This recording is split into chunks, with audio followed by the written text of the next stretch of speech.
नमस्कार, मी अमरज्योती खेडकर. माझ्या चॅनलमध्ये तुमचं सगळ्यांचं स्वागत आहे. आज ना मला खूप जाणवलेली एक गोष्ट म्हणजे जर माझ्या वयाचे म्हणजे एक 60 उलटून गेलेले लोक जे कोणी पूर्वी चाळीमध्ये राहिलेले असतील तर त्यांना हे ऐकल्यावर म्हणजे समजेल. तर चाळ संस्कृती आणि आजकाल बंगले किंवा फ्लॅट सिस्टीम जे आहे तर त्याच्यामधलं किती फरक आहे हे तुम्हाला असं कळणार नाही. जे लोक चाळीमध्ये राहिलेले आहेत त्यांनाच कळेल की ह्याच्यामध्ये काय म्हणजे हे असतं चाळीमधल्या लोकांची आणि फ्लॅट म्हणजे आजकाल फ्लॅटमध्ये राहतात सगळेजण दारं बंद करून बसतात. तर ते ही जी आपुलकी प्रेम जिव्हाळा जे काय तुम्ही म्हणाल ते सगळं सगळं जे असतं ते चाळीमध्येच असतं. आता मी माझ्या वयाच्या जवळजवळ 20-21 वर्षापर्यंत मी चाळीमध्ये राहिलेली आहे आणि आमची चाळ अगदी म्हणजे मुंबईला शिवाजी पार्कच्या जवळच होती. आणि आमच्या म्हणजे आता पूर्वीच्या काळी आपण म्हणतो आता ह्याच्यावर गेलं कोपऱ्यावर वगैरे तर पूर्वीच्या काळी नाका म्हणायची म्हणजे नाक्यावर गेलं नाक्यावर म्हणजे चौकात गेलं असं. पण त्यावेळेला मुंबईला असं म्हणायचे नाक्यावर गेलं. तर असं म्हणजे आमच्या अगदी ते जो एरिया होता ना तो खूप छान होता. एकतर माहीम आणि दादरच्या मध्ये होता. शिवाजी पार्क म्हणजे जर माझ्या कोणी व्हिडिओ बघतायत त्यांना ऐकून माहीतच असेल शिवाजी पार्क दादर चौपाटी हा एरिया किती छान आहे. आणि ना आमची त्यावेळेला ना खूप मोठी चाळ होती. तर ते हे आत्ता हा व्हिडिओ बनवायचं कारण असं आहे की आत्ता हे 8 दिवसापूर्वी ती म्हणजे ऑक्टोबरच्या साधारण शेवटी ऑक्टोबर नोव्हेंबरच्या शेवटी ती चाळ रिडेव्हलपमेंटला गेली. आणि साधारण दिवाळीनंतर त्या चाळीतले सगळे म्हणजे हे रिकामे झाले आणि रिडेव्हलपमेंटला गेली. आता त्या चाळीमध्ये 32 हे होते फॅमिली राहत होते म्हणजे बिराडं 32 होती. आता 32 होती त्याच्यामध्ये खाली सगळी दुकानं होतं म्हणजे खालचा जो वाणी होता त्याच्याकडे काय मिळायचं नाही सगळं मिळायचं A to Z सगळं मिळायचं. आणि आपल्या घरी कोणी आलं गेलं पैसे असले नसले तरी जायचं आणि त्यांना सांगायचं मला हे पाहिजे म्हणजे जे जे पाहिजे ते आपण घेऊन यायचं लिहून ठेवायचं. आणि नंतर आपले जर समजा आई वडील कोणी घरामध्ये नसतील तर ते आल्यावर आपण पैसे देऊ शकतो असं होतं. तर म्हणजे इतका आमचा घरोबा होता असा.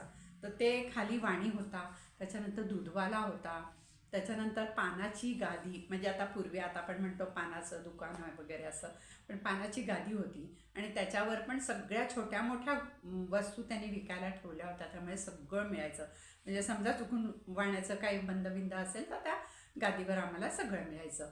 तर अगदी इवन तुमचं डोकं दुखलं काय तुम्हाला पेनकिलर काय हवं असेल तर अशा छोट्या मोठ्या गोळ्यासुद्धा मिळायच्या. मेडिकलमध्ये जायची गरज पडायची नाही. क्रोसिन डिस्पिन अशा गोळ्या सगळ्या मिळायच्या. तर चाळ संस्कृतीचं मला सांगायचं म्हणजे आत्ता आम्ही गेल्या आठवड्यात माझी मुंबईची मैत्रीण आली होती. तर ती आणि मुंबईच्या चाळीतले जे सोडून पुण्यामध्ये आलेले आहेत असे सगळे आम्ही एकत्र भेटलो आणि इतक्या गप्पा मारल्या ना की तुम्हाला काय सांगू की मी सांगूच शकत नाही. एवढ्या गप्पा मारल्या एवढ्या जुन्या आठवणी. आणि खूप छान. आता 32 बिराडं होती ना तर कधीही आमच्या चाळीमध्ये म्हणजे असं कुठच्या जातीचा भेदभाव नव्हता. कोणत्याही जातीचं असलं तरी कधीही आम्हाला असं ते वाटलं नाही की हे ब्राह्मण आहेत हे आहेत ते आहेत असं काहीही नव्हतं. म्हणजे प्रत्येकजण प्रत्येकाला उपयोगी पडत होते. कोणाच्या घरी काहीही झालं काही अडचण आली तर सगळ्या चाळीतले लोक धावून यायचे. इवन तुम्हाला सांगते म्हणजे मजा म्हणून मी हे सांगते मजा म्हणजे या आजकालच्या पिढीला माहीत पण नसेल. शेजारच्या घरी त्यांच्या आईने जर एखादी भाजी केली असेल आणि ती तिला आवडत नसेल म्हणजे मैत्रीण होती शेजारी तिला आवडत नसेल तर ती येऊन माझ्या आईला विचारायची का काकू नाही म्हणायचे मुंबईला काकी म्हणतात. काकी तुम्ही कोणती भाजी केली आहे.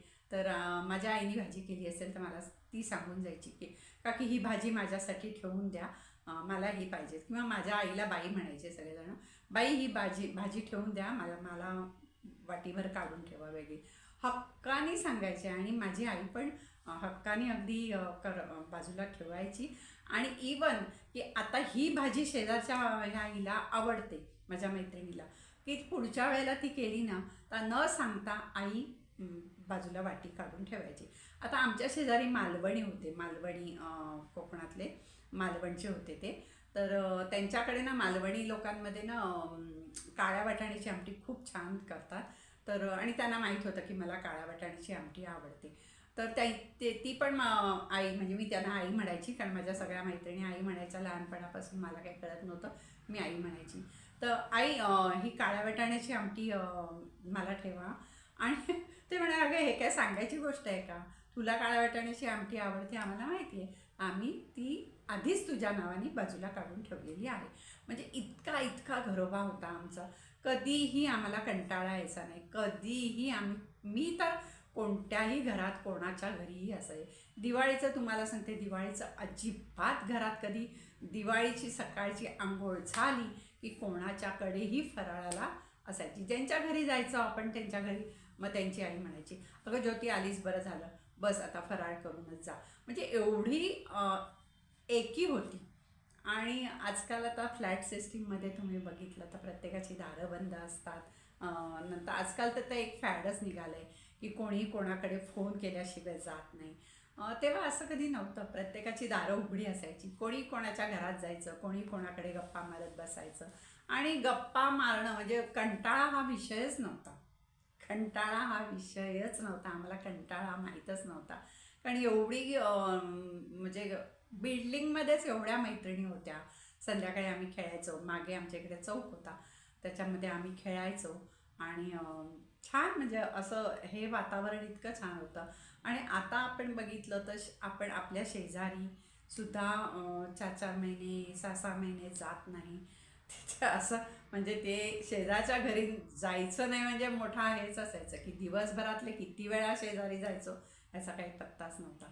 बरं शेजारचे बहीण भाऊ, बरं पूर्वीच्या काळी असं नव्हतं. आता माझ्या भावाचे मित्र ते माझे भाऊच होते. म्हणजे असं आम्हाला कधी आमच्या मनात पण यायचं नाही की किंवा माझ्या आईला पण असं कधी वाटायचं नाही की शेजारी आहे, त्याच्याबरोबर गेली आहे ही, किंवा त्याच्याशी बोलते, तर असं कधी वाटायचं नाही. कारण आमचे जे माझ्या भावाच्या वयाचे किंवा माझ्यापेक्षा जे मोठे लहान जे कोणी असतील ते सगळे माझे भावासारखेच होते आणि भाऊच आहेत. आणि अजूनही आमचं नातं तेवढंच चांगलं आहे. आता ती चाळ तुम्हाला सांगते की जेव्हा ती रिडेव्हलपमेंटला गेली ना, तर जुनी लोक ज्या खूप वर्षांपूर्वी त्यांनी चाळ सोडलेली आहे, अशी लोकंसुद्धा सगळी येऊन ती चाळ फिरून फोटो काढून बघून गेले. अशी ही आमची खूप छान चाळ होती. चाळीचं नावच होतं आनंदा आश्रम. आनंदा आश्रम ही चाळ खूपच छान होती. आणि अगदी आमच्या ह्या कॉर्नरवरच चाळ होती आणि पुढच्या कॉर्नरवर त्या पलीकडच्या रस्त्याच्या इकडे 3 थिएटर होते. त्यामुळे पूर्वीच्या काळी बादल बिजली बरखा हे फेमस थिएटर होते. नंतर आमच्या समोरच पिक्चरचे मोठे मोठे हे होल्डर, म्हणजे ते पेंटिंगसाठी यायचे, तिथे बरेचसे ॲक्टर्स यायचे, ते बघायचो आम्ही. म्हणजे खूप म्हणजे सांगते ना तुम्हाला की इतकं सुंदर चाळ होती ती. आणि ती आता रिडेव्हलपमेंटला गेल्यावर सगळ्यांना वाईट वाटलं. पण शेवटी कसं असतं, त्याचं पण वय असतं. ती आता थोडीशी म्हातारी झाली होती, त्यामुळे तिला म्हणजे तिथे आता छान टॉवर उभा राहील. आता चाळ जी आहे, चाळीची शोभा आहे ती जाणार आहे. मोठा टॉवर उभा राहील आणि प्रत्येकाला त्यांनी फ्लॅट दिलेले आहेत त्याच्यामध्ये. आणि तरी पण सगळ्यांना तेच वाटतं की आता फ्लॅट मिळाले की दारं बंद, त्यामुळे दारं बंद हा येणारच. तुम्हाला म्हणजे जे चाळीमध्ये कधीही दार बंद नसायचं, सगळ्यांची दारं, अगदी दुपारी थोडा वेळ कोण झोपलं आणि घरात कोण नसलं तरच दार बंद व्हायचं आणि रात्री झोपताना दार बंद व्हायचं, नाहीतर कायम दार उघडं असायचं. आमच्या शेजारी असे वयस्कर राहत होते, त्यांना आम्ही अण्णा म्हणायचो. त्यांच्याकडे आयुर्वेदिक ज्ञान खूप होतं.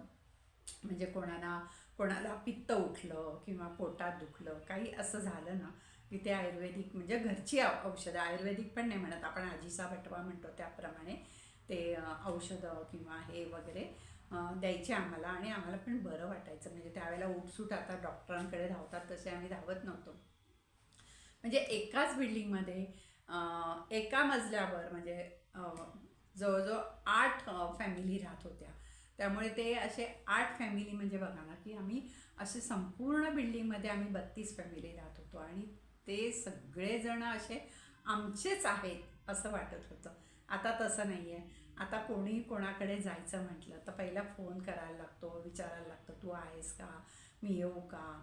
नंतर असं कोण कोणाकडे जाऊन असं सांगत नाही की अगं चहा ठेव ना जरा कंटाळा आलाय. तेव्हा असं नव्हतं. आम्ही कोणाकडेही जायचो आणि म्हणायचो किती कंटाळा आलाय, जरा चहा कर गं किंवा आपल्याला काहीतरी कर गं खायला. असं म्हणजे असं होतं. आजकाल तसं राहिलेलं नाही आहे. फॉर्मॅलिटीज म्हणून एकमेकाशी बोलतात, फॉर्मॅलिटीज म्हणून आपल्या रस्त्यात भेटले की हाय हॅलो करतात आणि तेवढं हाय हॅलो करतात तेवढंच असतं. आणि असं म्हणजे जे काही आपण म्हणजे आम्हाला नातेवाईकांपेक्षा आम्हाला असं वाटत होतं की चाळीतले शेजारी पाजारी हे आमच्या अगदी जवळचे होते. आणि तुम्हाला सांगते माझी आई गेली आणि त्यानंतर माझं लग्न झाल्यानंतर मी खूप वर्षांनी चाळीमध्ये गेले.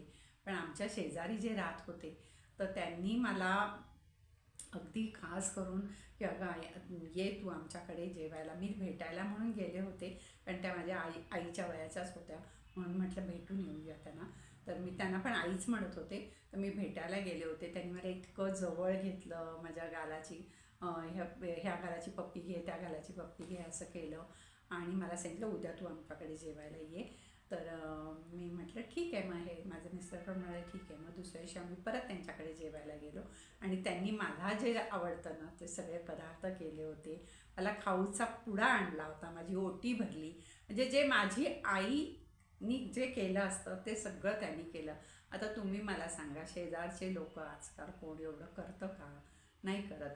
किंवा त्यांच्याकडे ते मालवणचे होते, तिकडे कोकणातनं त्यांनी आंबे आणले की माझ्यासाठी म्हणजे मी त्या सीझनमध्ये गेले उन्हाळ्यामध्ये वगैरे की मला म्हणायचे नाही नाही ज्योती हे तू आंबे घेऊन जा थोडेसे. म्हणजे जसं एक माहेरी गेल्यावर मुलीला कसं सगळं मिळतं तसं त्यांनी दिलं. त्यांचा जो मुलगा आहे तो सुद्धा आजही माझ्या म्हणजे गेलो की ज्योती ये बस जेवायला ये वगैरे असं, किंवा आंबे असले की आंबे देणार. आणि खूप असं म्हणजे ना आजही मला असं वाटतं की बंगल्यातलं जीवन तर खूप एकटं एकटं असतं. म्हणजे आपण बाहेर पडलो तरच असतं. फ्लॅट सिस्टीममध्ये म्हणजे फ्लॅट सिस्टीममध्ये तर निदान जर तुमचे हे असेल सोसायटी म्हणजे सोसायटी असेल मोठी तर संध्याकाळी मग तुम्ही सगळे जमता खाली. गार्डन असेल तर गार्डनमध्ये बसता गप्पा गोष्टी करता. मग तेवढा 1-1.5 तासात चांगला जातो. परत जो तो आपल्या आपल्या घरी जातो. तसं नव्हतं ना आमच्याकडे. आम्ही रात्री 10 काय आणि 11 काय आणि घरं काय फारशी मोठी नव्हती. 1 किंवा 2 खोल्या असायच्या. पण त्या 1-2 खोल्यांमध्ये असं कोणी म्हणत नव्हतं अरे मला झोपायचं आहे रे तुम्ही आवाज करू नका, काय नाही. आमचा आपला लहानपणीचा धिंगाणा चालू असायचा. खूप छान प्रकारे आम्ही खेळायचो. म्हणजे त्या दिवशी आम्ही सगळेजण भेटलो ना इतकं इतकं इतकं छान वाटलं ना की इतक्या जुन्या मी बोलू का तू बोलू म्हणजे एक असं सारखं आम्ही बोलतच होतो आणि इतक्या जुन्या आठवणी काढत होतो. तेव्हा मला आठवतं की आमच्या चाळीमध्ये ना एक नाईक म्हणून राहायचे तर ते त्यांना आम्ही बाबाच म्हणायचो. तर त्यांच्याकडे टी व्ही आला पहिला. तर पहिला टी व्ही आला ना तर चाळीतले सगळे लोक म्हणजे सगळी मुलं हक्कानी त्यांच्याकडे शनिवारी मराठी पिक्चर, रविवारी हिंदी पिक्चर. त्यामुळे मराठी आणि हिंदी पिक्चर बघायला त्यांच्याकडे आम्ही असायचो. आणि ते पण मुलं येतील सगळे म्हणून सगळे खाली सतरंजी वगैरे घालून बसायला ते जागा करून ठेवायचे. आणि गुरुवारी छायागीत असायचं. छायागीत बघायला पण सगळेजण त्यांच्या घरी जायचो. पण त्यांनी असं कधी म्हटलं नाही की एवढी मुलं येतात आम्हाला आमची जेवायची वेळ आहे किंवा आम्हाला बसायचं आहे झोपायचं आहे उठायचं आहे, काही नाही.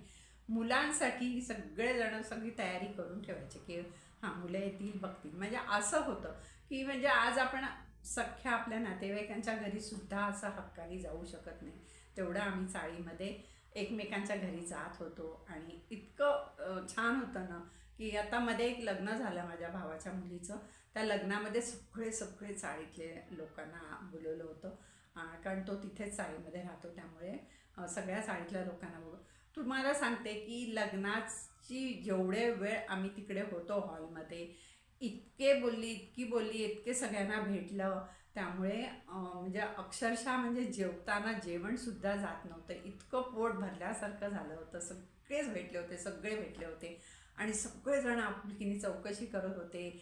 जी मोठी लोकं होती ती जवळ घेत होती.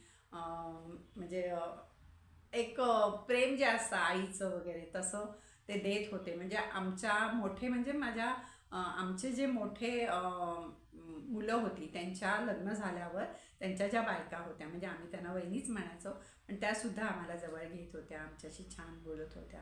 इतकं सुंदर वाटलं ना. म्हणून मी म्हणते ना की चाळ असावी तर आमच्यासारखी, आनंद आश्रमसारखी.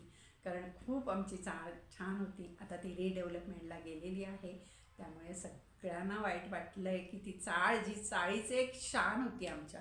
कारण अशी कॉर्नरवर होती आणि अशी इथपासून म्हणजे पुढेपर्यंत होती, अशी खूप मोठी चाळ होती. पण जे लोक चाळीमध्ये राहिलेत ना त्यांनाच हा अनुभव येईल. जे चाळीमध्ये राहिलेले नाही, आजकालच्या मुलांना नाही हे पटणार, कारण आजकालच्या मुलांना थोडंसं त्यांचे हे वेगळं असतं. त्यांना त्यांची स्पेस हवी असते किंवा त्यांना त्यांची जागा हवी असते. पूर्वी आम्हाला असं नव्हतं. आम्ही कोणाच्याही घरात जायचो आणि कोणालाही काही करायला लावायचो किंवा बोलायचो, गप्पा मारायचो, हसायचो, खिदळायचो, असं होतं. पण चाळ ती चाळच. आणि आमच्यासारखी चाळ म्हणजे खूपच म्हणजे प्रश्नच नाही. म्हणजे आजही प्रत्येकाच्या मनात, प्रत्येकाच्या ह्याच्यात ती बसली. आज आम्हाला चाळ सोडून जवळजवळ 45 वर्ष झालेली आहेत. पण तरीही आजही चाळीचा प्रत्येक क्षण म्हणजे जसं आम्हाला समजायला लागलं तिथपासून प्रत्येक क्षण आम्हाला आठवतो. आणि आजही तेवढंच आमचं प्रेम आहे त्या चाळीवर. नमस्कार. बघा, तुम्हाला कसं वाटतंय, तुमचे जर काही अनुभव असतील तर मला कमेंटमध्ये नक्की सांगा. नमस्कार. माझ्या चॅनलला लाईक करा, शेअर करा, सबस्क्राईब करा. धन्यवाद.